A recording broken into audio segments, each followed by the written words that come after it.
نحمده ونستعينه ونؤمن به ونتوكل عليه ونعوذ بالله من شرور أنفسنا ومن سيئات أعمالنا من يهده الله فلا مضل له ومن يضلل فلا هادي له وأشهد أن لا إله إلا الله وحده لا شريك له وأشهد أن محمدا عبده ورسوله أرسله بالهدى ودين الحق ليظهره على الدين كله ولو كره المشركون اللهم صل على محمد وعلى آل محمد كما صليت على إبراهيم وعلى آل إبراهيم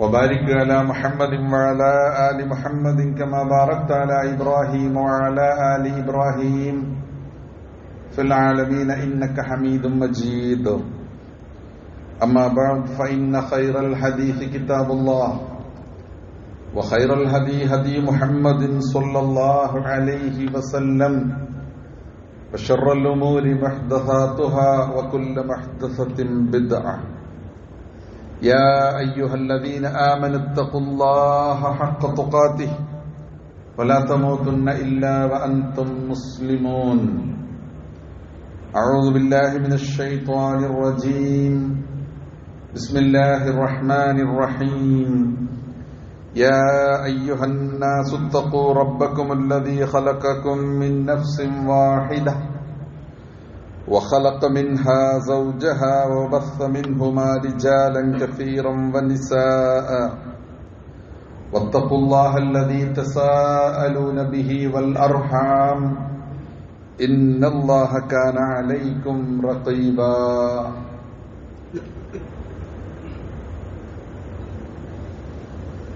ബഹുമാന്യ സഹോദരന്മാരെ, സഹോദരികളെ, അല്ലാഹു സുബ്ഹാനഹു വ തആലയെ സൂക്ഷിച്ചുകൊണ്ട്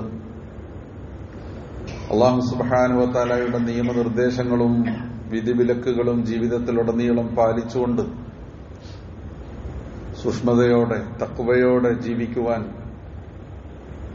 പരമാവധി ശ്രദ്ധിക്കണം എന്ന കാര്യം ഒന്നാമതായി എന്നോടെന്ന പോലെ നിങ്ങളോടും ഞാൻ വസിയ്യത്ത് ചെയ്യുന്നു. അല്ലാഹു സുബ്ഹാനഹു വ തആല മുഅ്മിനീങ്ങളും മുത്തഖീങ്ങളുമായി ജീവിക്കാനും ഈമാനോടുകൂടി മരിക്കാനുമുള്ള സൗഭാഗ്യം നമുക്ക് ഏവർക്കും പ്രദാനം ചെയ്ത് നമ്മെ അനുഗ്രഹിക്കുമാറാകട്ടെ. നമ്മൾ പറഞ്ഞുകൊണ്ടിരിക്കുന്ന വിഷയത്തിലെ നമ്മുടെ കുടുംബങ്ങളിൽ, നമ്മുടെ ബന്ധങ്ങളിൽ നമ്മൾ ശ്രദ്ധിക്കേണ്ടുന്ന കാര്യങ്ങളിൽ ഒരു കാര്യം, കഴിഞ്ഞ ഖുത്ബയിൽ നമ്മുടെ മാതാപിതാക്കളോടുള്ള നമ്മുടെ സമീപനം, അവരെ നമ്മൾ പരിഗണിക്കേണ്ടതിന്റെ പ്രാധാന്യത്തെ സംബന്ധിച്ചാണ് ചില കാര്യങ്ങൾ പറഞ്ഞത്.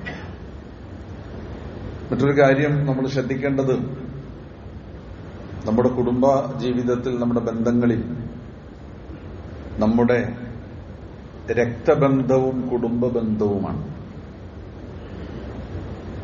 ഒരു കുടുംബം എന്ന് പറഞ്ഞാൽ മാതാവ്, പിതാവ്, മക്കൾ, അത് മാത്രമല്ല,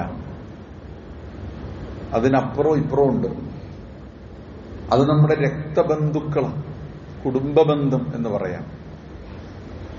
അതിങ്ങനെ ഏറ്റവും അടുത്ത് നിൽക്കുന്നതും പിന്നെ കുറച്ച് അകന്നങ്ങനെ പോയിട്ടുള്ളതൊക്കെ ഉണ്ടാവും. അപ്പൊ അടുത്ത് നിൽക്കുന്നതും അകന്നു നിൽക്കുന്നതുമായ രക്തബന്ധവും കുടുംബബന്ധവും അത് പാലിക്കാനും സൂക്ഷിക്കാനും ആ ബന്ധങ്ങൾ നല്ല രൂപത്തിൽ നിലനിർത്താനും ശക്തിപ്പെടുത്താനും ഉള്ള ശ്രദ്ധ ഓരോ കുടുംബത്തിലും ഉണ്ടാകണം, ഓരോ കുടുംബത്തിലെ അംഗങ്ങൾക്കും ഉണ്ടാകണം. കുടുംബ ബന്ധത്തിന് അത് ചേർക്കുന്നതിനും പാലിക്കുന്നതിനും പരിപാലിക്കുന്നതിനും നമ്മുടെ ദീനിൽ വളരെ വലിയ പ്രാധാന്യമുണ്ട്. ഒന്നാമതായി അത് ഒരാളുടെ ഈമാനുമായും പടച്ചവനുമായുള്ള ബന്ധവുമായും ബന്ധിപ്പിക്കപ്പെട്ടിട്ടുള്ള കാര്യമാണ്. ഈമാനുമായി ബന്ധിച്ച കാര്യമാണ്. അള്ളാഹുവിൽ വിശ്വാസമുള്ള ഒരാൾ, മൻ കാന യുഅ്മിനു ബില്ലാഹി വൽ യൗമിൽ ആഖിർ ഫൽയസിൽ റഹിമഹു, അള്ളാഹുവിലും അന്ത്യനാളിലും വിശ്വാസമുള്ള ഒരാൾ, ഈമാനുണ്ടോ എങ്കിൽ അവനവന്റെ കുടുംബ ബന്ധം നല്ല രൂപത്തിൽ ചേർക്കട്ടെ എന്ന് റസൂലുള്ളാഹി സ്വല്ലല്ലാഹു അലൈഹി വസല്ലം തിരുമേനി പറഞ്ഞു. ഞാൻ ഓതി വെച്ച ആയത്ത് സൂറത്തുൻ നിസായിലെ സൂറത്ത് ആരംഭിക്കുന്നത് ഇങ്ങനെയാണ്. നമ്മളെപ്പോഴും കേൾക്കാറുണ്ടത്, യാ അയ്യുഹന്നാസു തഖൂ റബ്ബക്കുമുല്ലദീ ഖലഖക്കും മിൻ നഫ്സിൻ വാഹിദ. മനുഷ്യരെ, നിങ്ങളുടെ റബ്ബിനെ സൂക്ഷിച്ച് ജീവിക്കുക. അവൻ നിങ്ങളെ ഒരു സത്തയിൽ നിന്ന് സൃഷ്ടിച്ചവനാണ്. വഖലഖ മിൻഹാ സൗജഹ, ആ സത്തയിൽ നിന്ന് തന്നെയാണ് അതിന്റെ ഇണയെയും സൃഷ്ടിച്ചത്. വബസ്സ മിൻഹുമാ റിജാലൻ കസീറൻ വനിസാ, എന്നിട്ട് അതിൽ നിന്ന് സ്ത്രീ പുരുഷന്മാരെ ധാരാളമായിട്ട് ഭൂമിയിൽ പരത്തി. വത്തഖുല്ലാഹ്, അല്ലാഹുവെ സൂക്ഷിക്കൂ, സൂക്ഷിച്ചുകൊണ്ട് ജീവിക്കുക. അല്ലദീ തസാഅലൂന ബിഹി, അവനെ മുൻനിർത്തിയാണ് നിങ്ങളുടെ അവകാശങ്ങളൊക്കെ നിങ്ങൾ ചോദിച്ചുകൊണ്ടിരിക്കുന്നത്. അള്ളാഹുവിനെ മുൻനിർത്തിയാണ് നിങ്ങളുടെ അവകാശങ്ങളൊക്കെ നിങ്ങൾ ചോദിച്ചുകൊണ്ടിരിക്കുന്നത്. ആ റബ്ബിനെ നിങ്ങൾ സൂക്ഷിക്കുക. വൽ അർഹാം, കുടുംബ ബന്ധങ്ങളും സൂക്ഷിക്കുക. നോക്കൂ, വത്തഖുല്ലാഹ്, അള്ളാഹുവിനെ സൂക്ഷിക്കുക. വൽ അർഹാം, കുടുംബ ബന്ധങ്ങൾ സൂക്ഷിക്കുക. ആ പറയുന്ന ശൈലി നിങ്ങൾ നോക്കൂ. ഇന്നല്ലാഹ കാന അലൈക്കും റഖീബ, അള്ളാഹു നിങ്ങളുടെ മേൽ നിരീക്ഷകനായിട്ട് എപ്പോഴും ഉണ്ട്. അപ്പൊ നിങ്ങൾ അള്ളാഹുവിനെ സൂക്ഷിക്കുക, തഖ്വ പുലർത്തുക, കുടുംബ ബന്ധം പുലർത്തുക. പടച്ചവനുമായിട്ടുള്ള ബന്ധത്തെക്കുറിച്ച് പറഞ്ഞപ്പോ ഇങ്ങനെ പറഞ്ഞു. തുടർന്ന് കുടുംബ ബന്ധത്തെക്കുറിച്ച് പറഞ്ഞു. നബി സല്ലല്ലാഹു അലൈഹി വസല്ലം എന്ത് പറഞ്ഞു? അള്ളാഹുവിലും പരലോകത്തിലും വിശ്വാസമുണ്ടോ? കുടുംബ ബന്ധം ചേർക്കട്ടെ എന്ന് പറഞ്ഞു. അപ്പൊ നമ്മളെ ഈമാനുമായും ഇത് ബന്ധപ്പെട്ടിരിക്കുന്നു, പടച്ച റബ്ബുമായുള്ള നമ്മുടെ ബന്ധവുമായും ഇത് ബന്ധപ്പെട്ടിരിക്കുന്നു എന്ന് മാത്രമല്ല, നബി സല്ലല്ലാഹു അലൈഹി വസല്ലം തിരുമേനി വേറൊരു ഹദീസിൽ ഇങ്ങനെ പറഞ്ഞു. കുടുംബ ബന്ധം എന്ന് പറയുന്നതില്ലേ, ഇന്ന റഹിമ മുഅല്ലഖത്തും ബിൽ അർശ്, അള്ളാഹുവിന്റെ അർശുമായിട്ടാണ് അതിന്റെ ബന്ധം. കുടുംബ ബന്ധത്തിന്റെ അള്ളാഹുവിന്റെ അർശുമായിട്ടാണ് ബന്ധം. എന്നിട്ട് അള്ളാഹു തആല പറയുന്നു, തഖൂലു, ആ അർശ് ഇങ്ങനെ പറഞ്ഞുകൊണ്ടിരിക്കും, മൻ വസലനി വസലഹുല്ലാഹ്. നബി സല്ലല്ലാഹു അലൈഹി വസല്ലം പറയാ, എന്നെ ആരെങ്കിലും ചേർത്തവൻ അവൻ അള്ളാഹുവുമായി ബന്ധം ചേർത്തു. മൻ ഖതഅനി ഖതഅഹുല്ലാഹ്, ഒരാള് എന്നെ മുറിച്ചാൽ അവൻ അള്ളാഹുവുമായിട്ടുള്ള ബന്ധം മുറിച്ചു. ആര് പറയുന്നു? അർശ് പറയുന്നു. എന്നോട് ബന്ധം ചേർത്തവൻ അള്ളാഹുവുമായി ബന്ധം ചേർത്തു. കുടുംബ ബന്ധം പറയുന്നു. എന്നോട് ബന്ധം ചേർത്തവനെ, എന്നെ ചേർത്തവനെ അള്ളാഹുവുമായിട്ട് ബന്ധം ചേർത്തു. ഒമൻ ഖതഅനി ഖതഅഹുല്ലാഹ്, എന്നെ മുറിച്ചു കളഞ്ഞവൻ അള്ളാഹുവുമായിട്ടുള്ള ബന്ധം മുറിച്ചു കളഞ്ഞു. അപ്പൊ അർശുമായിട്ടാണ് കുടുംബ ബന്ധത്തിന്റെ ബന്ധം. അത് മുറിച്ചവൻ അള്ളാഹുവിനോടുള്ള ബന്ധമാണ് മുറിച്ചു കളയുന്നത് എന്ന് റസൂലുള്ളാഹി സ്വല്ലല്ലാഹു അലൈഹി വസല്ലം തിരുമേനി പറഞ്ഞു. വേറൊരു ഹദീസ് ഇങ്ങനെയാണ്, ലാ യദ്ഖുലുൽ ജന്നത ഖാത്തിഉ, കുടുംബ ബന്ധം മുറിച്ചു കളഞ്ഞവൻ സ്വർഗത്തിൽ പ്രവേശിക്കുകയില്ല. കുടുംബ ബന്ധം മുറിച്ചു കളഞ്ഞവൻ സ്വർഗത്തിൽ പ്രവേശിക്കൂല. അപ്പൊ അള്ളാഹുവുമായിട്ടുള്ള ബന്ധം, അള്ളാഹുവിന്റെ അർശുമായിട്ടുള്ള ബന്ധം, സ്വർഗപ്രവേശവുമായിട്ടുള്ള ബന്ധം, സ്വർഗവുമായിട്ടുള്ള ബന്ധം, ഇതൊക്കെയാണ് യഥാർത്ഥത്തിൽ കുടുംബ ബന്ധം എന്ന് പറയുന്ന സംഗതി. അപ്പൊ നമ്മളെ ഈമാനുമായിട്ട് അതിന് ബന്ധമുണ്ട്, അള്ളാഹുവിന്റെ അർശുമായിട്ട് അതിന് ബന്ധമുണ്ട്, നമ്മുടെ പടച്ച റബ്ബുമായിട്ടുള്ള ബന്ധവും നമ്മുടെ കുടുംബ ബന്ധവും തമ്മിൽ ചേർന്ന് കിടക്കുന്നുണ്ട്. നമ്മുടെ സ്വർഗവും നരകവും അതുമായും കുടുംബ ബന്ധത്തിന് ബന്ധമുണ്ട്. ഈ സംഗതി ചേർന്ന് നിൽക്കുന്നു എന്ന് നമ്മൾ മനസ്സിലാക്കണം. പിന്നെ കുടുംബബന്ധം ചേർത്താലുള്ള ഒരു ഗുണമെന്ന് റസൂലുള്ളാഹി സ്വല്ലല്ലാഹു അലൈഹി വസല്ലം അതിനൊരു പ്രേരണയും പ്രോത്സാഹനമായിട്ട് നമ്മളോട് പറഞ്ഞു. എന്താണെന്നറിയോ? മൻ സറഹു അൻ യബ്സുത ലഹു ഫീ റിസ്ഖിഹി വ അൻ യുൻസലഹു ഫീ അസരിഹി ഫൽയസിൽ റഹിമ. ഒരാൾക്ക് ദുനിയാവിൽ ഖൈറും ബർക്കത്തും കിട്ടണോ, അവൻ അവന്റെ കുടുംബബന്ധം ചേർക്കണം. കുടുംബബന്ധത്തിൽ നല്ല കുടുംബബന്ധം ഉണ്ടായാലേ അല്ലാഹു തആല ദുനിയാവിൽ ഖൈറും ബർക്കത്തും കൊടുക്കും. പിന്നെ ഒരാൾക്ക് ദീർഘായുസ് കിട്ടണോ, അവനവന്റെ കുടുംബവുമായിട്ട് നല്ല ബന്ധം ചേർക്കട്ടെ എന്ന് തിരുനബി സല്ലല്ലാഹു അലൈഹി വസല്ലം തിരുമേനി. അപ്പൊ ദുനിയാവിലൊരു ഖൈറ്, ദുനിയാവിൽ ബർക്കത്ത്, അതും ഈ കുടുംബ ബന്ധം ചേർക്കുന്നതിന്റെ ഒരു ഫലമായിട്ട് അല്ലാഹു സുബ്ഹാനഹു വ തആല മനുഷ്യന് നൽകും എന്ന് റസൂലുള്ളാഹി സ്വല്ലല്ലാഹു അലൈഹി വസല്ലം തിരുമേനി പഠിപ്പിച്ചിരിക്കുന്നു. അപ്പൊ ഇങ്ങനെ കുറെ ഹദീസുകൾ വേറെയുണ്ട്, കുറെ ആയത്തുകളും നമുക്ക് കാണാൻ സാധിക്കും. എല്ലാ ഹദീസും എല്ലാ ആയത്തും നമ്മൾ പറയുക എന്നുള്ളതല്ല. നമ്മുടെ രക്തബന്ധം എന്ന് പറയുന്നത് നമുക്ക് വളരെ പ്രധാനപ്പെട്ട ഒന്നാണ്. അതാരൊക്കെയാണ് കിടക്കുന്നത്? സഹോദരന്മാര്, സഹോദരിമാര്, ജ്യേഷ്ഠാനുജന്മാര്, അല്ലേ? ആങ്ങള പെങ്ങളെന്നൊക്കെ നമ്മൾ പറയുന്നത്. അതുപോലെ തന്നെ എളാപ്പ മൂത്താപ്പ, അങ്ങോട്ട് അമ്മായി, ഇങ്ങനെ അങ്ങോട്ടും ഇങ്ങോട്ടൊക്കെ കിടക്കുന്നു. ഇങ്ങനെ രക്തബന്ധം ഇങ്ങനെ കിടക്കുകയാണ്. അതിങ്ങനെ വളർന്ന് വികസിച്ച് ഇങ്ങനെ വലിയ അവസ്ഥയിൽ ഇങ്ങനെ കിടക്കുമ്പോൾ ഈ ബന്ധങ്ങളൊക്കെ കാത്തു സൂക്ഷിക്കാൻ വേണ്ടി നമ്മൾ വളരെയേറെ ശ്രദ്ധിക്കണം നമ്മുടെ കുടുംബജീവിതത്തിൽ. അപ്പൊ അതിനെന്തൊക്കെ വേണമെന്ന് ചോദിച്ചാൽ ആ കുടുംബ ബന്ധം നല്ല നിലനിൽക്കാൻ നമ്മൾ ബോധപൂർവമായി ശ്രദ്ധിക്കണം. അല്ലെങ്കിൽ ആ ബന്ധം ചിലപ്പോൾ അങ്ങനെ ഇല്ലാതായി പോകും. എന്തൊക്കെയാണ് ബോധപൂർവമായ ശ്രദ്ധ എന്ന് പറഞ്ഞു കഴിഞ്ഞാൽ, ഈ ബന്ധങ്ങൾ, സന്ദർശനങ്ങൾ, വിളിക്കുക, പോവുക. ഇപ്പോഴത്തെ കാലത്ത് നമുക്ക് ബന്ധങ്ങൾ നിലനിർത്താനൊക്കെ നല്ല സുഖമുണ്ട്. ഇപ്പോഴൊക്കെ ഈ കുടുംബ ഗ്രൂപ്പുകളൊക്കെ ഉണ്ട്. കുടുംബ സംഗമങ്ങൾ, അതൊക്കെ അതിന്റെ ഒരു അതിര് കവിഞ്ഞൊരു വേറൊരു തലത്തിലേക്ക് പോകാത്തിടത്തോളം അതൊക്കെ നല്ല സംഗതികളാണ്. കുടുംബങ്ങൾ ഒന്നിച്ച് ചേരുന്നു, എന്നിട്ട് അവരൊക്കെ കണ്ടുമുട്ടുന്നു. അപ്പൊ അടുത്തവരും അകന്നവരൊക്കെ ഉണ്ട്. അപ്പൊ അതൊക്കെ നല്ല സംഗതികളാണ്. അപ്പൊ കുടുംബ ബന്ധം ചേർക്കാൻ എന്തൊക്കെ ചെയ്യണമെന്ന് നമ്മൾ ചെയ്യേണ്ടതുണ്ടെന്ന് നമുക്കറിയാം. ആ ചെയ്യേണ്ട കാര്യങ്ങളൊക്കെ നമ്മൾ ചെയ്യാൻ ശ്രദ്ധിക്കണം. ബന്ധങ്ങൾ ചേർക്കാം.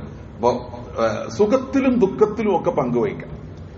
ഒരാൾക്കൊരു വിഷമമുള്ള അവസ്ഥയാണെങ്കിൽ നമ്മൾ അവിടെ എത്തുക, എന്നിട്ട് ആ വിഷമത്തിൽ നമ്മൾ പങ്കുവഹിക്കുക, ആശ്വാസം കൊടുക്കുക മാത്രം. അവിടെ നമുക്ക് എന്തെങ്കിലും സഹായമോ നമ്മുടേതായിട്ടുള്ള ഒരു പങ്കോ അവിടെ ആവശ്യമുണ്ടെങ്കിൽ അതൊക്കെ ചെയ്യാം. നഷ്ടമില്ലാത്തക്ക് നമ്മൾ പോകാതിരിക്കുക എന്നുള്ളതല്ല, ലാഭമുള്ളിടത്ത് നമ്മൾ പോകുക എന്നുള്ളത് മാത്രമല്ല.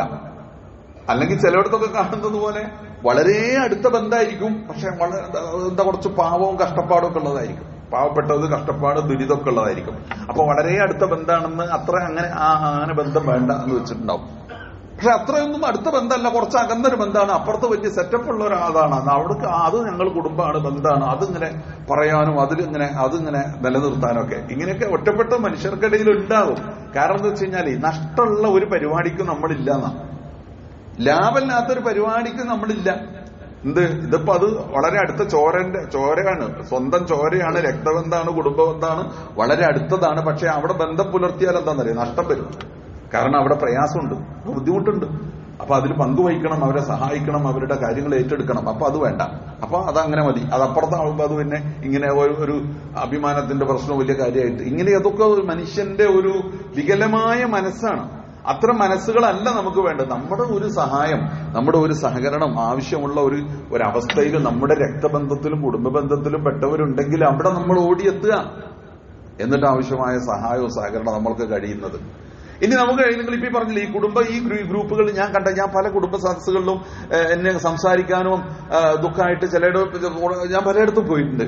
അപ്പൊ അവിടങ്ങളിലൊക്കെ ഞാൻ കണ്ടൊരു സംഗതി എന്താണെന്ന് വെച്ച് കഴിഞ്ഞാല്, അവിടെ ആ കുടുംബത്തിലൊക്കെ പ്രയാസപ്പെടുന്ന, രോഗം കൊണ്ട് വിഷമിക്കുന്നവർ, അല്ലെങ്കിൽ വീടില്ലാത്തവർ, അല്ലെങ്കിൽ ജീവിതമാർഗം ഇല്ലാത്തവർ, അല്ലെങ്കിൽ മറ്റു പ്രയാസങ്ങളുള്ളവർ, ഇവരെയൊക്കെ ഇവർ ഒന്നിച്ച് കൂട്ടായിട്ട് സഹായിക്കുന്ന സംരംഭം. അപ്പൊ ഒരാൾക്ക് ഒറ്റയ്ക്ക് കഴിയില്ല. ഒറ്റയ്ക്ക് ഒരു വീടുണ്ടാക്കി കൊടുക്കാനോ, ആ പ്രശ്നങ്ങൾ മുഴുവൻ ഏറ്റെടുക്കാനോ, അല്ലെങ്കിൽ ആ കുട്ടികളുടെ വിദ്യാഭ്യാസം മുഴുവൻ ഏറ്റെടുക്കാനോ ഒരാൾക്ക് ഒറ്റയ്ക്ക് കഴിയില്ല, വേണ്ട. പക്ഷെ അവിടെയാണ് വലാ യഹുദ്ദു അലാ തുആമിൽ മിസ്കീൻ എന്ന് പറഞ്ഞില്ലേ, അഗതിക്ക് ആഹാരം കൊടുക്കാൻ, അവരുടെ പ്രശ്നം പരിഹരിക്കാനുള്ള കൂട്ടായ സംരംഭം ഉണ്ടാക്കുക ആ കുടുംബത്തിൽ എല്ലാവരും. അതൊക്കെയാണ് നടക്കുന്നത്. എന്നിട്ട് അതിന്റെ ഉദ്ഘാടനം, അതങ്ങനെ ചെയ്യുന്ന അവരുടെ റിപ്പോർട്ടുകളൊക്കെ വായിക്കുമ്പോൾ നമുക്ക് വളരെ സന്തോഷം തോന്നും. അങ്ങനെ നമ്മുടെ കുടുംബത്തിൽപ്പെട്ട ഇന്റെ ആളുകൾക്ക് പേരൊന്നും പറയണ്ട അല്ലേ, അവരുടെ പ്രശ്നങ്ങൾ നമ്മൾ പരിഹരിച്ചു, വീട് വെച്ചു കൊടുത്തു, കച്ചവടം ഏർപ്പാടാക്കി കൊടുത്തു, ഓട്ടോറിക്ഷ വാങ്ങിക്കൊടുത്തു, മറ്റു സംഗതികൾ, വിദ്യാഭ്യാസത്തിന് സൗകര്യം കൊടുത്തു. ഇതൊക്കെ നമ്മൾക്ക് കൂട്ടായിട്ട് ചെയ്യാൻ സാധിക്കും. അപ്പൊ ഇതിന് വലിയ പ്രാധാന്യമുണ്ടെന്നാണ്. ഇത് ചെറിയ സംഗതിയല്ല. അപ്പോ നമ്മൾ ആയിട്ട് ചെയ്യേണ്ടത്, നമ്മളെ കൊണ്ട് സ്വന്തം കഴിയാത്തൊരു സംഗതിയാണെങ്കിൽ എന്ത് വേണം, നമ്മൾ മറ്റുള്ളവരെ കൂടി കൂട്ടിയിട്ട് അതിന് അത്ര പരിഹാരം ഉണ്ടാക്കുക. അപ്പൊ അങ്ങനെ എന്താണ് ഞാൻ പറഞ്ഞുകൊണ്ടിരിക്കുന്ന കാര്യം എന്താണെന്ന് വെച്ചാൽ, ബന്ധം ചേർക്കാൻ എന്താണ് ചെയ്യേണ്ടത്? ചെറിയവനടുത്തും വലിയവനടുത്തും, സമ്പത്തുള്ളിടത്തും ഇല്ലാത്തടത്തും, ഐശ്വര്യമുള്ളിടത്തും ഇല്ലാത്തടത്തും ഒരുപോലെ നമ്മുടെ ബന്ധങ്ങൾ ചേർക്കാൻ ആവശ്യമായ സംഗതി അങ്ങോട്ട് ചെന്നിട്ട് നമ്മൾ ചെയ്യണം. ഇങ്ങോട്ട് വരാൻ വേണ്ടി നിൽക്കണ്ട. ഇങ്ങോട്ട് എന്തെങ്കിലും കാര്യം ഉണ്ടെങ്കിൽ അങ്ങോട്ടും കാര്യം കൊടുക്കാന്നല്ല. നബി സല്ലല്ലാഹു അലൈഹി വസല്ലം ഇതിന് പറഞ്ഞ പോലെ ഹദീസിലെ ലൈസൽ വാസിലു ബിൽ മുകാഫി വലാകിന്നൽ വാസിലു അല്ലദീ ഇദാ ഖുതിയത റഹിമഹു വസലഹ. ഇങ്ങോട്ട് എന്തെങ്കിലും കാര്യം കിട്ടുന്നുവെങ്കിൽ അങ്ങോട്ടും ബന്ധം ചേർക്കുന്നവൻ, കാര്യത്തിന് വേണ്ടി ബന്ധം നടത്തുന്നവനല്ല യഥാർത്ഥത്തിൽ ബന്ധം കാത്തു സൂക്ഷിക്കുന്നവൻ. നബി സല്ലല്ലാഹു അലൈഹി വസല്ലം അവര് പറയാം, നമുക്ക് എന്ത് കാര്യം കിട്ടും, അതുകൊണ്ട് അങ്ങോട്ട് നല്ല ബന്ധം ഉണ്ടാക്കാം. അങ്ങനെയല്ല. അതല്ല യഥാർത്ഥത്തിൽ ബന്ധം, കുടുംബ ബന്ധം പാലിക്കുന്നവർ. ഏതോ ഒരർത്ഥത്തിൽ ബന്ധങ്ങൾ നഷ്ടപ്പെട്ടു പോയാൽ ആ ബന്ധങ്ങളെ ചേർക്കാൻ വേണ്ടി ശ്രമിക്കുന്നവനാണ് യഥാർത്ഥത്തിൽ ബന്ധം. അപ്പൊ നമുക്ക് ലാഭം എന്ത് കിട്ടുന്നു നോക്കിയിട്ടല്ലേ. ഞാൻ പറഞ്ഞില്ലേ, നഷ്ടം നമുക്ക് വേണ്ട, ലാഭം മാത്രം മതി. അങ്ങനെയുള്ളൊരു ചിന്താഗതിയല്ല. നഷ്ടം വഹിക്കേണ്ടിടത്തും നമ്മൾ ചെലവഴിക്കേണ്ടതും നമ്മൾ കൊടുക്കേണ്ടിടത്തും നമ്മളത് നഷ്ടം സ്വീകരിച്ചുകൊണ്ട് നമ്മൾ കൊടുക്കും. കാരണം എന്താണെന്നറിയോ, റബ്ബ് സുബ്ഹാനഹു വ തആല അത് നമ്മുടെ മേൽ ചുമത്തിയിട്ടുള്ള ഒരു ഉത്തരവാദിത്തമാണ്. അതൊരു ചുമതലയാണ്. എന്തിനാ നമുക്ക് അല്ലാഹു തആല മുതൽ തന്നിരിക്കുന്നത്? ഓരോരുത്തരുടെ കയ്യിലും അല്ലാഹു തആല തന്നതില്ലേ, അത് നമുക്ക് വേണ്ടി മാത്രമല്ല. അത് ശരിക്കും മനസ്സിലാക്കി വെക്കണം. നമുക്ക് തന്ന മുതലൊക്കെ നമുക്ക് മാത്രമുള്ളതല്ല. അല്ലാഹു തആല അതിങ്ങനെ വീതിച്ചിരിക്കുക. ആ വീതിച്ചിട്ട് അതിൽ എന്ത് മനുഷ്യൻ പ്രവർത്തിക്കുന്നു എന്ന് അല്ലാഹു തആല നോക്കുകയാണ്. അപ്പൊ നമ്മളടുത്ത് കുറച്ച് അധികം തന്നിട്ടുണ്ടെങ്കിൽ, നമ്മുടെ ആവശ്യം കഴിഞ്ഞ് കുറച്ച് അധികം തന്നിട്ടുണ്ടെങ്കിൽ അതെല്ലാം കൂടി നമുക്ക് അടിച്ചു പൊളിക്കാനുള്ളതാണെന്ന് നമ്മൾ വിചാരിക്കേണ്ട. ജീവിതാവശ്യങ്ങൾ തടയപ്പെട്ട മനുഷ്യരുണ്ട് അപ്പുറത്തും. അത് പ്രത്യേകിച്ചും കുടുംബത്തിൽ. ധർമ്മത്തെക്കുറിച്ച്, സദഖയെക്കുറിച്ച് നബി സല്ലല്ലാഹു അലൈഹി വസല്ലം പറഞ്ഞില്ലേ, സ്വന്തം കുടുംബത്തിൽ വലഞ്ഞവനുണ്ടെങ്കിൽ അത് കാണാതെ അപ്പുറത്ത് കൊടുക്കുന്ന ധർമ്മം അല്ലാഹു തആല സ്വീകരിക്കൂല എന്ന്. സ്വന്തം കുടുംബത്തിൽ പ്രയാസപ്പെടുന്നവരുണ്ടെങ്കിൽ അവരെ പരിഗണിക്കാതെ കൊടുക്കുന്ന സ്വതക്കയും അപ്പുറത്ത് കൊടുക്കുന്ന ഇപ്പുറത്തും കൊടുക്കുന്ന സ്വതക്കയും ധർമ്മവും ദാനവും അല്ലാഹു സുബ്ഹാനഹു വ തആല സ്വീകരിക്കില്ല. എന്നുവെച്ചാൽ ആ കുടുംബത്തിൽ അതിന്റെ ഒന്നാമത്തെ അർഹത അല്ലേ. ആ അർഹതപ്പെട്ട ആളുകൾ അവിടെ ഉണ്ടെങ്കിൽ അത് നമ്മൾ പരിഗണിക്കണം. അപ്പൊ നമുക്ക് അള്ള തന്ന നിഅമത്തുണ്ട്, അള്ള തന്ന അനുഗ്രഹം നമ്മളെടുത്തുണ്ട് എങ്കിൽ അത് ഈ പറഞ്ഞതുപോലുള്ള പ്രയാസങ്ങളിലൂടെ കടന്നു പോകുന്നവർ പ്രത്യേകിച്ചും നമ്മുടെ കുടുംബത്തിലുണ്ടെങ്കിൽ അത് കണ്ടറിഞ്ഞ് ചെയ്യാനുള്ള ബാധ്യത നമുക്കുണ്ട്. ഇല്ലെങ്കിൽ നാളെ റബ്ബ് സുബ്ഹാനഹു വ തആല ചോദിക്കും. അപ്പൊ ഞാൻ പറഞ്ഞുകൊണ്ടിരിക്കുന്നത് ബന്ധം ചേർക്കാൻ നമ്മൾ എന്തൊക്കെ ചെയ്യണമെന്ന്. സന്ദർശനങ്ങളുണ്ട്, വിളിക്കലുണ്ട്, മറ്റു കാര്യങ്ങളുണ്ട്, സന്തോഷത്തിലും കല്യാണത്തിലും തക്കാലത്തിലും പരിപാടിയിലൊക്കെ പങ്കെടുക്കലുണ്ട്. അതുപോലെ തന്നെ ഒരു മരണോ അതുപോലുള്ള സംഗതികളിലൊക്കെ കൂടും, വിഷമങ്ങളൊക്കെ ഉണ്ടാകും. അതിന്റെയൊക്കെ അപ്പുറത്ത് ഇതുപോലുള്ള സന്ദർഭങ്ങളിൽ അവിടെ എത്തി അവരുടെ പ്രശ്നങ്ങൾ ഏറ്റെടുത്ത് പരിഹരിക്കാനുള്ള ഒരു സംഗതി കൂടി ഉണ്ടാകണം. നമുക്കിടയിൽ, നമ്മുടെ കുടുംബ ബന്ധത്തിനിടയിൽ, കുടുംബങ്ങൾക്കിടയിലുള്ള ഏതോ അർത്ഥത്തിൽ പിശാചിന്റെ ദുഷ്പ്രവർത്തനങ്ങളുടെ ഫലമായി, ദുർബോധനങ്ങളുടെ ഫലമായി സംഭവിച്ചു പോയിട്ടുള്ള എന്തെങ്കിലും അരുതായ്മകൾ ഉണ്ടെങ്കിൽ അത് എത്രയും പെട്ടെന്ന് പരിഹരിക്കണം പ്രിയപ്പെട്ടവരെ. കുടുംബങ്ങൾ തമ്മിൽ, ജ്യേഷ്ഠനും അനുജനും തമ്മിൽ പ്രശ്ന, ആങ്ങളും പെങ്ങളും തമ്മിൽ പ്രശ്ന, സഹോദരനും സഹോദരിയും തമ്മിൽ പ്രശ്ന, അടുത്ത കുടുംബങ്ങൾ തമ്മിൽ പ്രശ്ന. എന്താ പ്രശ്നത്തിന്റെ കാരണം? നിസ്സാരമായ ദുനിയാവ്. കുറെ പ്രശ്നങ്ങൾ എന്താണെന്നറിയോ? ഈ സ്വത്ത് ഓഹരിയൊക്കെ ഒന്നിടത്തുള്ള പ്രശ്നങ്ങൾ, ഹക്ക് കൊടുക്കാത്തതിന്റെ പ്രശ്നങ്ങൾ, ഹക്ക് പിടിച്ചു വെച്ചതിന്റെ പ്രശ്നങ്ങൾ, അന്യായം കാണിച്ചതിന്റെ പ്രശ്നങ്ങൾ. ഈ മനുഷ്യന്റെ ഹക്കുകളൊക്കെ പിടിച്ചു വെച്ചിട്ട് ഇതുകൊണ്ട് എവിടേക്കായി പോണത്? ഇതുകൊണ്ട് എന്താ പോണത്? കാലാകാലം ഈ ദുനിയാവിൽ ഈ ഹക്കും കൊണ്ട് ഇരിക്കുവോ? ഇല്ലട്ടോ. നാളെ മറ്റന്നാളെ തീർന്നു. ഇതൊക്കെ വിട്ടേച്ചു കൊണ്ടുപോയി. ഞാൻ എന്നും പറയില്ല, നാളെ ഇതിന്റെ അവകാശികൾ വേറെ, അവര് പിന്നെ ഇതിന് വേറെ അടിയാണ്.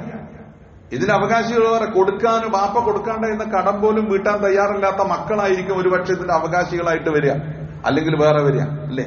അന്യന്റെ ഹക്ക് പിടിച്ചു വെച്ചിട്ട് കൊടുക്കാതെ, അല്ലെങ്കിൽ അതിൽ കൃത്രിമം കാണിച്ചിട്ട് അവകാശികളെ തോൽപ്പിച്ചിട്ട്, നമ്മൾ അങ്ങനെയൊക്കെ ഭാഷയുണ്ട്, അവകാശികളെ തോൽപ്പിക്കുക. ന്യായമായിട്ട് കൊടുക്കേണ്ടത് അല്ലാഹു സുബ്ഹാനഹു വ തആല ഫർളാക്കിയ ഹക്കൈ, അനന്തരാവകാശം എന്നൊക്കെ പറഞ്ഞാൽ വിശുദ്ധ ഖുർആനിൽ ഇങ്ങനെ കൃത്യം പറഞ്ഞതാ. അങ്ങനെ അനന്തരാവകാശികളുടെ ഹക്ക് കൊടുക്കാതെ അത് തടഞ്ഞു വെച്ച് പിടിച്ചു വെച്ച് അതിന്റെ പേരിലൊക്കെ പ്രശ്നങ്ങൾ. അല്ല, അതിൽ കാണിച്ച കൃത്രിമങ്ങളാണ് പ്രശ്നങ്ങൾ, അതിൽ കാണിച്ച ചതിയുടെയും വഞ്ചനയുടെയും പ്രശ്നങ്ങൾ. അങ്ങനെയുള്ള ഏതെങ്കിലും അർത്ഥത്തിൽ അങ്ങനെയുള്ള ഏതെങ്കിലും സംഗതിക്ക് നമ്മളുടെ ഭാഗം, നമ്മളതിൽ കക്ഷികളാണെങ്കിൽ പ്രിയപ്പെട്ടവരെ, പരമാവധി വിട്ടുവീഴ്ച ചെയ്തിട്ട് 1 സെന്റ് അധികം അങ്ങോട്ട് കൊടുത്തളി, 1 സെന്റ് അധികം അങ്ങോട്ട് കൊടുത്തളി, 1000 റുപ്യ അധികം അങ്ങോട്ട് കൊടുത്തളി. എന്നിട്ട് നല്ല രൂപത്തിൽ തീർക്ക്, സ്വസ്ഥമായി സമാധാനത്തോടു കൂടി ജീവിക്ക്. നാളെ അങ്ങോട്ട് ശ്വാസം നിലച്ചു പോകുമ്പോഴേ, റബ്ബിലേക്ക് മടങ്ങുമ്പോഴേ സന്തോഷത്തോടെ സമാധാനത്തോടെ മടങ്ങാൻ സാധിക്കും. ഇല്ലെങ്കിലല്ല ഇതൊക്കെ കൂടിയായിട്ട് വേണ്ടേ റബ്ബിന്റെ മുമ്പിൽ നാളെ ഒറ്റക്ക് നിൽക്കും, കയ്യും കെട്ടി നിൽക്കും. യൗമലായം ഫഅ്മാലും വല ബനൂൻ ഇല്ലാ മൻ അത്തല്ലാഹ ബിഖൽബിൻ സലീം. ഈ മുതലൊന്നും അവിടെ തുണണ്ടാവില്ല, ഈ മക്കളൊന്നും തുണണ്ടാവില്ല. ശുദ്ധമായ ഹൃദയത്തോടെ റബ്ബിനെ സമീപിച്ചവർ മാത്രമേ രക്ഷപ്പെടുകയുള്ളൂ. അപ്പൊ ഞാനൊന്ന് കറക്റ്റ് ചെയ്താലോ? കറക്റ്റ് ചെയ്യാൻ പിന്നെ സമയമില്ല. പഠിച്ചവനെ എനിക്കൊരു ചാൻസ് കൂടെ തരുമെന്ന് ചോദിക്കും. ഇല്ല, നിനക്ക് ചാൻസ് ഇല്ല. ഈ ദുനിയാവിലേക്ക് നീ തിരിച്ചു വരുന്നേ ഇല്ല. ഈ ദുനിയാവ് ഒരുപക്ഷെ ഇനി ആയിരക്കണക്കിന് വർഷം നിൽക്കും. എത്രയോ പടച്ച റബ്ബ് കണക്കാക്കി അത്ര നിൽക്കൂ എന്നാണോ അന്ന്, അല്ലേ? എന്ന് നിന്നാലും നിനക്കിനി ചാൻസ് ഇല്ല. ദുനിയാവിലും നിനക്ക് ഒരൊറ്റ ചാൻസ് മാത്രമേ ഉണ്ടായിരുന്നുള്ളൂ. ആ ചാൻസ് നീ മിസ്സാക്കി. റബ്ബ് സുബ്ഹാനഹു വ തആല നമ്മളോട് പറയും, അത് നിനക്ക് അറിയാമായിരുന്നു അല്ലേ? വസീഖല്ലദീന കഫറു ഇലാ ജഹന്നമ സുമറ ഹത്താ ഇദാ ജാഊഹാ ഫുതിഹത് അബ്വാബുഹാ വഖാല ലഹും ഖസനതുഹാ അലം യഅതികും റുസുലും മിൻകും യത്ലൂന അലൈക്കും ആയാതി റബ്ബിക്കും വയുൻദിറൂനകും ലിഖാഅ യൗമിക്കും ഹാദാ ഖാലൂ ബലാ. നരകത്തിലേക്ക് തെളിച്ചുകൊണ്ട് മനുഷ്യനെ കൊണ്ടുപോകുന്നു. മലക്കുകൾ നരകത്തിലേക്ക് മനുഷ്യനെ തെളിച്ചു കൊണ്ടുപോകും. അത് കൊണ്ടുപോകുന്ന നേരത്തെ സിഖല്ലദീന കഫറു ഇലാ ജഹന്നമ സുമറ ഹത്താ ഇദാ ജാഊഹാ ഫുതിഹത് അബ്വാബുഹാ. നരക കവാടത്തിലേതിന്റെ വാതിൽ ഇങ്ങോട്ട് തുറക്കപ്പെടും. നരകത്തിന്റെ കാവൽക്കാരായ മലക്കുകൾ ഇവരോട് ചോദിക്കും, അലം യഅതികും റുസുലും മിൻകും, നിങ്ങൾക്കൊക്കെ അറിഞ്ഞിരുന്നില്ലേ? നിങ്ങളടുത്ത് പ്രവാചകന്മാര് വന്നിട്ടില്ലേ? യത്ലൂന അലൈക്കും ആയാതി റബ്ബിക്കും, എന്നിട്ട് നിങ്ങളുടെ റബ്ബിന്റെ ഈ ആയത്തുകൾ നിങ്ങൾക്ക് ഓതി തന്നിട്ടില്ലേ? വയുൻദിറൂനകും ലിഖാഅ യൗമിക്കും ഹാദാ, ഇങ്ങനെ ഒരു ദിവസം വരുമെന്ന് നിങ്ങൾക്ക് മുന്നറിയിപ്പ് നൽകിയിട്ടില്ലേ? ഒന്നും പറയാനില്ല. ഖാലൂ ബലാ, ഒക്കെ എനിക്കറിയായിരുന്നു, എല്ലാം അറിയായിരുന്നു. വലാകിൻ ഹഖ്ഖത് കലിമത്തുൽ അദാബി അലൽ കാഫിരീൻ. നിഷേധഭാവമായിരുന്നു അല്ലേ? ഞാനൊരു കുടുംബ പ്രശ്നത്തിൽ ഇടപെട്ടിട്ട് പോയിട്ട് സംസാരിച്ചിട്ടേ, ചെറിയ പ്രശ്നമാണ്, തീർക്കാവുന്നേ ഉള്ളൂ പറഞ്ഞിട്ട്, അത് ഞാൻ ആര് പറഞ്ഞാലും കേൾക്കൂല. ഓക്കെ, ഞാൻ പറഞ്ഞു ഇങ്ങനെ ഇതുകൊണ്ടൊക്കെയുള്ള ഗുണങ്ങൾ, ഫലങ്ങൾ, ഒരു ഇത്തിരി വിട്ടുവീഴ്ച കാണിച്ച, നല്ല ബന്ധം കാത്തു സൂക്ഷിച്ച അതുകൊണ്ടുണ്ടാകുന്ന ഗുണങ്ങൾ. അപ്പൊ പറയണേ ആ ഗുണം എനിക്ക് വേണ്ട. ഇതാണ് നിഷേധം എന്ന് പറയുന്നത്.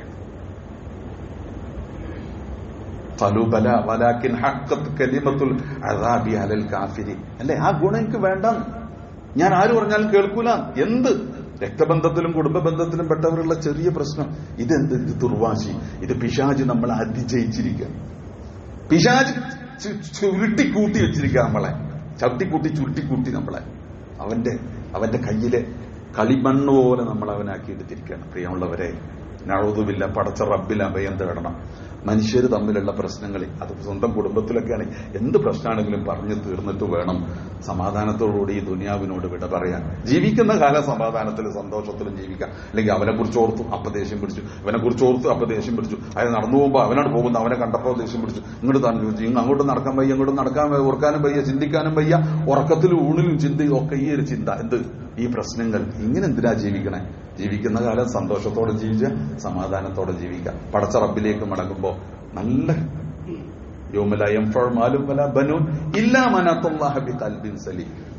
നല്ല മനസ്സോട് ഹൃദയത്തോടു കൂടി ക്ലീൻ ആയിട്ട് റബ്ബിലേക്ക് മടങ്ങുക കേട്ടോ. ഒരൊറ്റ ചാൻസ് ദുനിയാവിലുള്ളൂ, അത് മിസ്സാക്കിയാൽ അതാണ് അവസ്ഥ. പറഞ്ഞില്ലേ, ഖാലൂ ബലാ, അവിടെ നിന്ന് തല കുനിച്ച് നിന്ന് സമ്മതിക്കേണ്ടി വരും.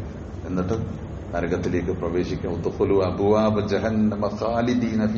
പിന്നെ നിത്യമായി ആ നരകത്തിലേക്ക് അങ്ങോട്ട് കയറിക്കോ എന്നവിടെ പറയപ്പെടും, പ്രിയപ്പെട്ടവർ. അപ്പൊ അതൊക്കെ കുടുംബ ബന്ധങ്ങളിലൊക്കെ ഇങ്ങനെ പല പ്രശ്നങ്ങളും ഉണ്ട്. അപ്പൊ നമുക്കൊക്കെ ഇടയിലുള്ള മനുഷ്യരാണ്, സ്വാഭാവികമായിട്ടും അങ്ങനെ വല്ലതും ഉണ്ടെങ്കിൽ അതൊക്കെ തീർക്കാൻ ഉള്ള ജീവിതത്തിൽ കിട്ടുന്ന അവസാനത്തെ സമയമാണെന്ന് മനസ്സിലാക്കി നല്ല ബന്ധങ്ങൾ കാത്തു സൂക്ഷിക്കാം. അല്ലാഹുവിന്റെ റസൂൽ പറഞ്ഞില്ലേ, യാ അയ്യുഹന്നാസ്, മനുഷ്യരെ, അഫ്ശുസ്സലാം, നിങ്ങൾ സലാം വ്യാപിപ്പിക്കുക നിങ്ങൾക്കിടയിൽ. വഅത്ഇമു ത്വആം, മനുഷ്യർക്ക് പാവങ്ങൾക്കൊക്കെ ഭക്ഷണം കൊടുക്കുക, ആഹാരം കൊടുക്കുക. വസിലുൽ അർഹാം, കുടുംബ ബന്ധങ്ങളൊക്കെ കാത്തു സൂക്ഷിക്കുക. വസല്ലു ബില്ലൈലി വന്നാസു നിയാം, ജനങ്ങൾ ഇങ്ങനെ ഉറങ്ങിക്കാട്ടിരിക്കുന്ന സമയത്തൊക്കെ രാത്രി എഴുന്നേറ്റിട്ട് കുറച്ച് നമസ്കരിക്കുക. തദ്ഖുലുൽ ജന്നത ബിസലാം, സമാധാനത്തോടെ അള്ളാഹുവിന്റെ സ്വർഗത്തിലേക്ക് നിങ്ങൾക്ക് പ്രവേശിക്കാൻ പറ്റും. എന്താ സ്വർഗത്തിൽ പ്രവേശിക്കാനുള്ള വഴികൾ പറഞ്ഞത്? അഫ്ശുസ്സലാം, സലാം വ്യാപിപ്പിക്കുക, മനുഷ്യർക്ക് ആഹാരം കൊടുക്കുക, കുടുംബ ബന്ധങ്ങൾ നല്ല രൂപത്തിൽ ചേർക്കുക, രാത്രിയിൽ കുറച്ച് നമസ്കരിക്കുക. എന്നാൽ തദ്ഖുലുൽ ജന്നത ബിസലാം, സമാധാനത്തോടെ നിങ്ങൾക്ക് അള്ളാന്റെ സ്വർഗത്തിലേക്ക് പ്രവേശിക്കാൻ പറ്റും. അതല്ലാതെ വേറെ നമ്മുടെ മുമ്പിൽ ഒരു വഴിയില്ല കേട്ടോ. ജീവിതം ഇന്ന് നാളെ ആകുമ്പോൾ തീർന്നു പോകും. അള്ളാഹു സുബ്ഹാനഹു വ തആല നമ്മളെ കാത്തുരക്ഷിക്കട്ടെ. ഏറ്റവും നല്ല രൂപത്തിൽ സന്തോഷത്തോടെ സമാധാനത്തോടെ നമ്മുടെ കുടുംബങ്ങളിൽ ബന്ധങ്ങളിലൊക്കെ വളരെ നല്ല ഐക്യത്തിലും സ്നേഹത്തിലും അങ്ങനെ ജീവിച്ച് അങ്ങനെ അങ്ങനെ അങ്ങനെ നമുക്ക് ഈ ലോകത്തോട് ഇവിടെ പറയണം. നമ്മളിങ്ങനെ മരിച്ചു കിടക്കും, നമ്മളങ്ങനെ കടന്നിട്ട് ആളുകൾ ഇങ്ങനെ വന്നു നോക്കുമ്പോൾ സന്തോഷത്തോടെ സംതൃപ്തിയോടെ നമ്മുടെ മുഖത്തേക്കൊന്ന് നോക്കണം. ദാ കിടക്കണില്ലേ, തീർന്നില്ലേ, എന്തായിരുന്നു എന്നൊരു ചിന്തയല്ല കേട്ടോ. നല്ല സമാധാനത്തോടെ നമ്മളെ നോക്കിയിട്ട് ഒരു നെടുവീർപ്പിട്ടിട്ട് പടച്ചവനെ ഇയാൾക്ക് പുറത്തു കൊടുക്കണേ എന്നൊന്ന് പ്രാർത്ഥിക്കുമ്പോഴേ, മയ്യത്ത് മുന്നിൽ വെച്ച് പ്രാർത്ഥിക്കുമ്പോഴേ ആത്മാർത്ഥമായിട്ട് പ്രാർത്ഥിക്കാൻ മനുഷ്യർക്ക് പറ്റണം. അത് നമ്മളെ ബന്ധുക്കൾക്ക് പറ്റണം, നമ്മളെ കുടുംബങ്ങൾക്ക് പറ്റണം കേട്ടോ. അതിനുള്ള നല്ല കരുതലോടുകൂടി വേണം കാര്യങ്ങളുമായിട്ട് മുന്നോട്ട് പോകാൻ. എന്തെങ്കിലും അബദ്ധങ്ങളുണ്ടോ ആത്മപരിശോധന നടത്തുക, എത്രയും പെട്ടെന്ന് തിരുത്തുക. റബ്ബ് സുബ്ഹാനഹു വ തആല നമ്മളെ അനുഗ്രഹിക്കട്ടെ. അഖൂലു ഖൗലി ഹാദാ വഅസ്തഗ്ഫിറുല്ലാഹ അൽ-അദീമ ലി വലക്കും വസ്തഗ്ഫിറുഹു ഇന്നഹു ഹുവൽ ഗഫൂറുർ റഹീം.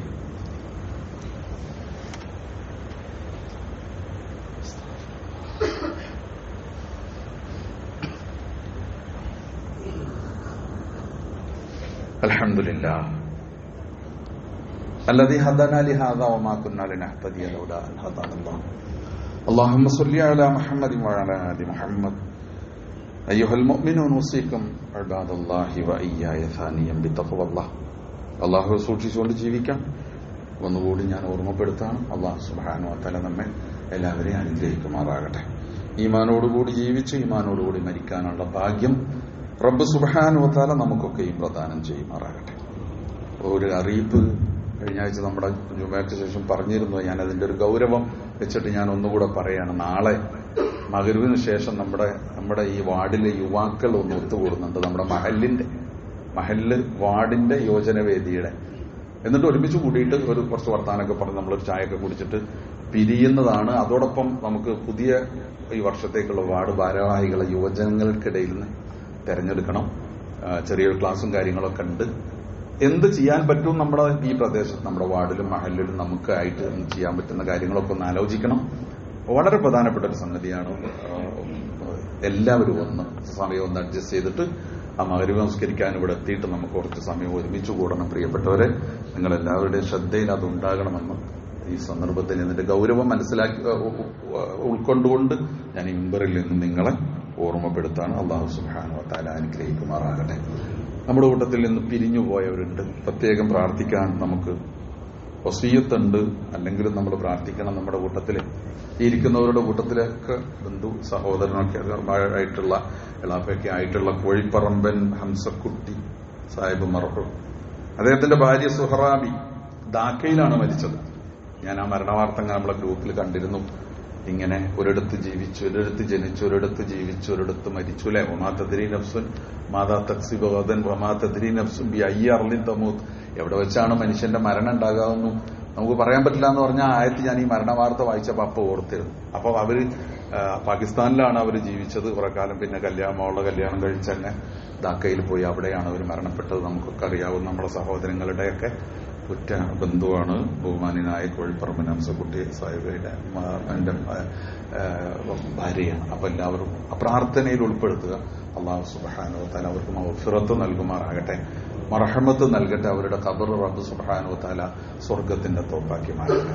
നമ്മുടെ കൂട്ടത്തിൽ മരണപ്പെട്ടുപോയ എല്ലാവരെയും റബ്ബ് സുബ്ഹാനഹു വ തആല അനുഗ്രഹിക്കട്ടെ. നമ്മുടെ കൂട്ടത്തിൽ രോഗം കൊണ്ട് വിഷമിക്കുന്നവർക്ക് നാഥൻ ശിഫ നൽകി അനുഗ്രഹിക്കട്ടെ. പടച്ചവനെ ഞങ്ങളെ കാത്തു രക്ഷിക്കണേ റബ്ബേ. ആയുസ്സും ആരോഗ്യവും നൽകണേ റബ്ബേ. ലോകത്തിന്റെ പല ഭാഗത്തും പല പ്രതിസന്ധികൾ, പ്രയാസങ്ങൾ, പ്രകൃതിക്ഷോഭവും മറ്റൊന്നൊക്കെ പറഞ്ഞിട്ട് നടക്കുന്നുണ്ട്. നാഥ, നീ സഹായിക്കണേ റബ്ബേ, കാത്തു രക്ഷിക്കണേ റബ്ബേ.